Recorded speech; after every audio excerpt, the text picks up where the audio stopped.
உங்கள் அனைவருக்கும் என்னுடைய அன்பான வணக்கம். இங்க பேசிய மாணவருடைய பேச்சை கேட்க கேட்க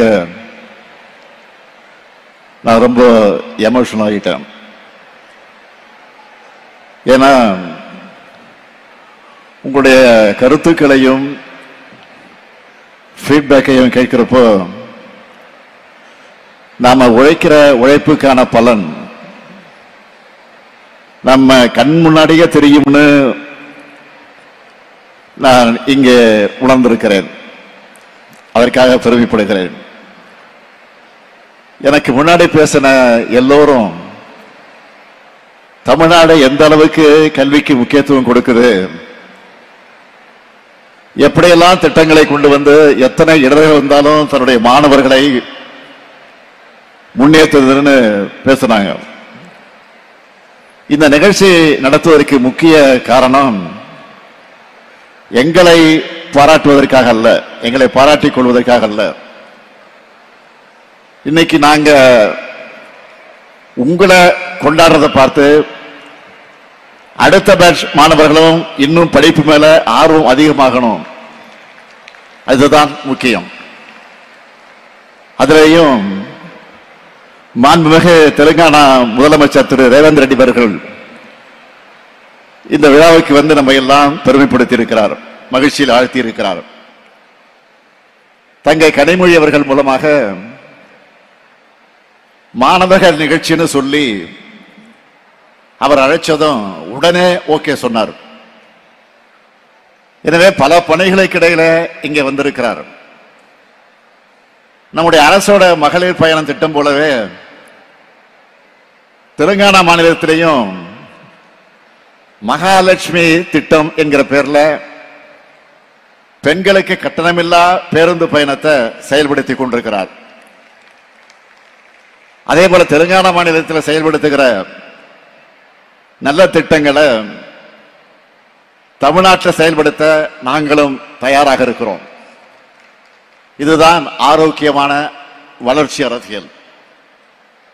போராட்டங்களில் உருவான தெலுங்கானா மாநிலத்தை போராட்ட குணத்தோடு பாதுகாத்து இந்தியாவினுடைய இளம் தலைவர் சகோதரர் ராகுல் காந்தி அவர்களுடைய பிரதிநிதியா அவர் வழிநடத்தி கொண்டிருக்கிறார் அந்த மாநிலத்தை பொறுத்தவரையில்.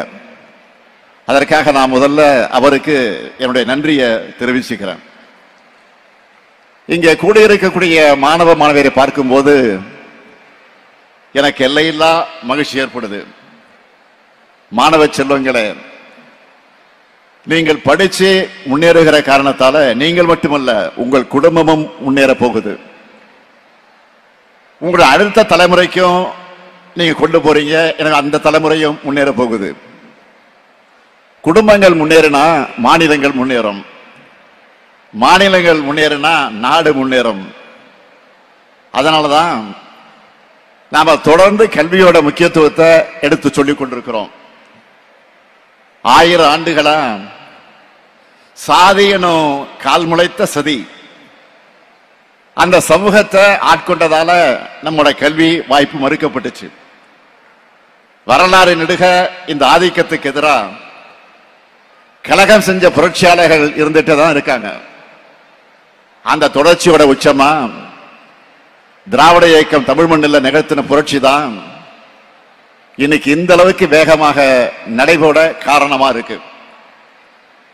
அன்றைக்கு சென்னை மாகாண பள்ளிகள்ல மதிய உணவு திட்டத்தை நீதி கட்சி அறிமுகப்படுத்தினாங்க.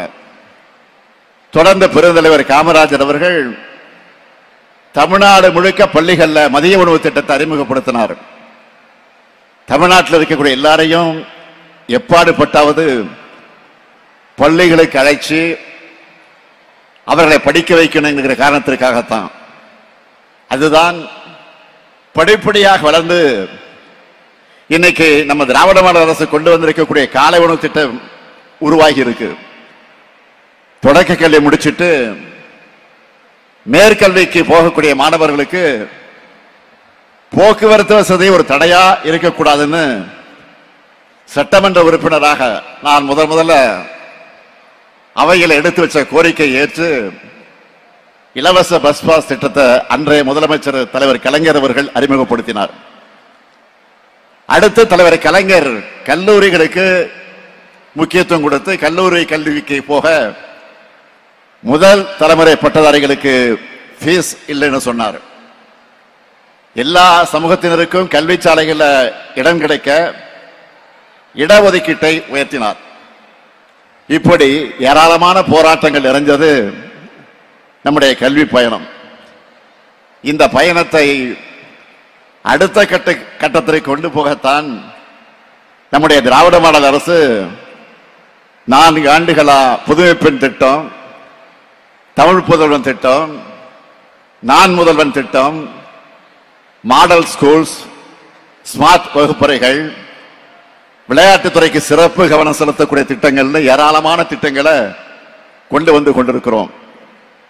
ஒருவேளை உணவு தராதனாலே, மாதம் 1000 ரூபாய் தராதனாலேயே என்ன பெரிய மாற்றம் வந்துடுன்னு சிலர் நினைக்கலாம். காலை உணவு திட்டம் அறிமுகமானதிலிருந்து மாணவருடைய வருகை அதிகரிச்சிருக்கு. புதுமை பெண் தமிழ் புதல்வன் திட்டங்கள் செயல்பாட்டுக்கு வந்ததிலிருந்து +2 படிச்ச மாணவர்களை 75 விழுக்காடு மாணவர்கள் உயர்கல்வியில் சேர்றாங்க. குறிப்பா பெண்கள் உயர்கல்வியில் சேர்வது அதிக அளவு முன்னேற்றம் அடைஞ்சிருக்கு. அரசு பள்ளியில் படிச்ச 1878 மாணவர்கள் கடந்த 4 ஆண்டுகள்ல முதன்மை உயர்கல்வி நிறுவனங்களுக்கு படிக்க போயிருக்காங்க. இன்னைக்கு கல்வியில தமிழ்நாடு பெற்றிருக்கக்கூடிய எழுச்சி இந்தியாவில் இருக்கக்கூடிய பல மாநிலங்கள் திரும்பி பார்க்குது. நம்மோட திட்டங்களை அவங்க மாநிலங்களை செயல்படுத்த ஸ்டடி பண்ணிக்கிட்டு இருக்கிறாங்க. இந்த எழுச்சியை பொறுத்துக்க முடியாம தான் கல்விக்கு தடை ஏற்படுத்தலாம்னு ஒன்றியத்தில் நினைக்கிறாங்க. நம்முடைய வளர்ச்சியை பார்த்து ஒதுக்க முடியாம தடை ஏற்படுத்தக்கூடிய சிலருக்கு பயத்தை வரவழைக்கணும். நிச்சயம் நம்முடைய திட்டங்களாலும் உங்களுடைய அச்சீவ்மெண்டாலும் அது நடக்கும். என்னுடைய இலக்கு அனைவருக்கும் கல்வி, அனைவருக்கும் உயர்தர கல்வி. கல்வி நிலையங்களுக்குள்ள எந்த காரணத்திலும் எவர் ஒருவரும் வராமல் இருக்கக்கூடாது, தடுக்கப்படக்கூடாது. மாணவர்களான உங்களுக்கு நான் சொல்லிக் கொள்வது ஒண்ணுதான், நம்ம அரசு உருவாக்கி தரக்கூடிய வாய்ப்புகள் எல்லாம் நீங்கள் பயன்படுத்திக்கிட்டு உயர உயர பறக்கணும். அதை பார்த்து வாங்க மகிழ்ச்சி அடையணும். அப்படிப்பட்ட மகிழ்ச்சியை தான் இங்கே பேசின பலர் கொடுத்திருக்கீங்க, இனியும் கொடுத்துக்கிட்டே இருக்கணும்.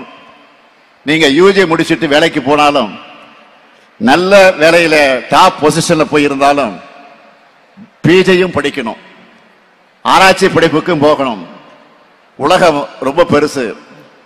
உங்களுடைய வெற்றி எல்லா திசைகளிலும் எதிரொலிக்கணும். நீங்கள் தொடர்ந்து படிங்க. உங்களுடைய படிப்புக்கு துணையாக உங்களுக்கு வேலைவாய்ப்புகளை உருவாக்க இந்த முத்துவேல் கருணாநிதி இருக்கேன்.